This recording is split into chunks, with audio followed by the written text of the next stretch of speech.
it was striking to me, among other things, the images were different because you saw Vice President Biden with a mask on, with his wife with a mask on, and you saw President Trump with his First Lady with no mask on. And it really indicates to some extent the way there is a real division in the country, isn't there? Absolutely. It was quite a split screen, as you mentioned, the issue of the masks. So, the Bidens wearing their masks and obviously President Trump and the First Lady not, and then the president later tweeting about that, sort of making fun of Joe Biden for retweeting, I should say. It was also interesting because it's really the first time in about 2 months we've seen Joe Biden out of his house and actually campaigning, which is absolutely astonishing if you remember that we're in a presidential election year. And despite the fact he hasn't been out campaigning actively, he is still beating the president in many of the polls. And so it was quite a split screen on this day, which traditionally suggests that we are really off to the races, usually in terms of the presidential election.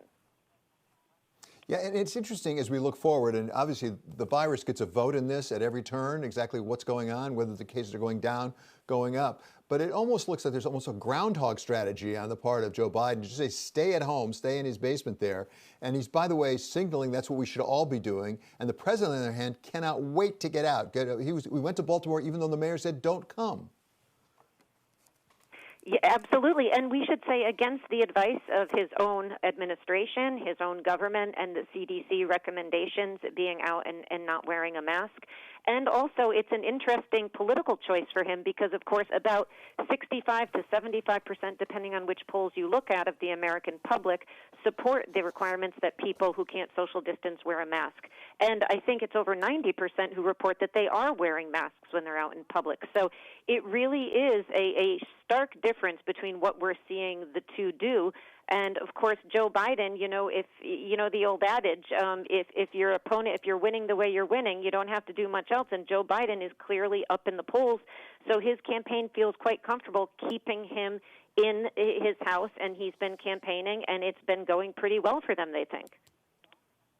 At the same time, you and I both saw this report out of Bloomberg on states that voted for Donald Trump in 2016 as opposed to Hillary Clinton.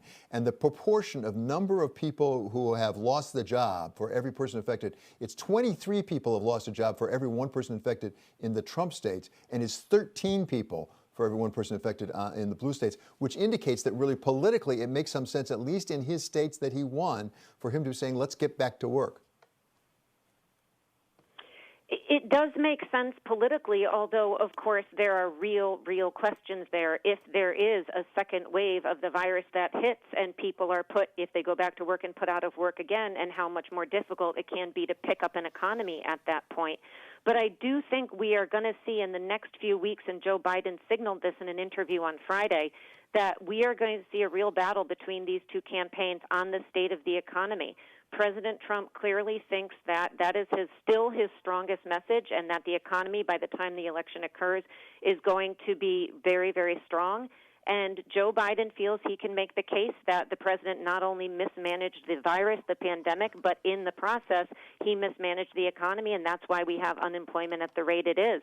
So it is, a little bit of a contentious strategy on Joe Biden's part because, of course, there is an argument to be made that this is the president's strongest suit, but they say that they are going to take it to the president on the economy in the coming weeks, and they think that's going to be a winning strategy, particularly since they want to make the case that Joe Biden was front and center in leading the country out of the economic crisis in 2008, and they think that he can argue he will do it again better than the president has. And Jeanne, so often it depends on what the definitions are that you use. For the economy, for example, if you look at the stock market, it is looking pretty darn good right now, as the president tweeted just today about. On the other hand, if you look at unemployment, it is stunning, and it looks like it's just going up. If we've got 20% plus unemployment, that must be something that the president will have a tough time overcoming. You're absolutely right, and I thought it was fascinating that, Jason Furman, a top economist for the Obama administration, came out and stunned many Democrats not that long ago by saying we're seeing the best economic data we've seen in history, and by the time we get to November, the numbers are going to be very, very good. And you had Larry Kudlow and others from the Trump administration absolutely agreeing with his assessment, in part, and he makes a much more complicated argument than I'm making, in part because this is a crisis that is not similar to the '08 crisis in terms of the nature of it and the impact on the economy. And so I do think the president and his team are banking on the fact that he is going to lead this economy back to where they want to see it coming, and the the Biden campaign is going to try to make the case that even if we start to see unemployment and other, challenging numbers go down, that it is not enough, and that if he hadn't mismanaged this thing from the beginning, we would be in a better shape. But I think it is a bit of a controversial choice for the Bidens to take on the economy, which again remains the president's strongest suit, and I'm not sure people are going to change their minds on that. At the same time, the president is taking on some controversial issues as well. He's now threatening to pull his Republican convention out of North Carolina if they don't let him gather thousands of people together. And of course, there's a battle in various fronts about mail-in ballots, where they're basically saying you got to show up to the balloting place. That could be controversial in and of itself, couldn't it? Yeah, absolutely. The president tweeted that he wants full attendance in a fully occupied convention in Charlotte in late August. And of course, we have a governor from North Carolina who's a Democrat. We have a mayor of Charlotte who is a Democrat. The governor's in a very close re-election bid. And so, I do think the president is going to keep the heat on this. There was some thinking that he might want to move this to Florida, move it to his own resort, and he said that's not the case. But I do think he feels like keeping the pressure on this Democratic governor in this difficult time is something that's going to give him some leverage in making this case, because he's putting the governor in a difficult position.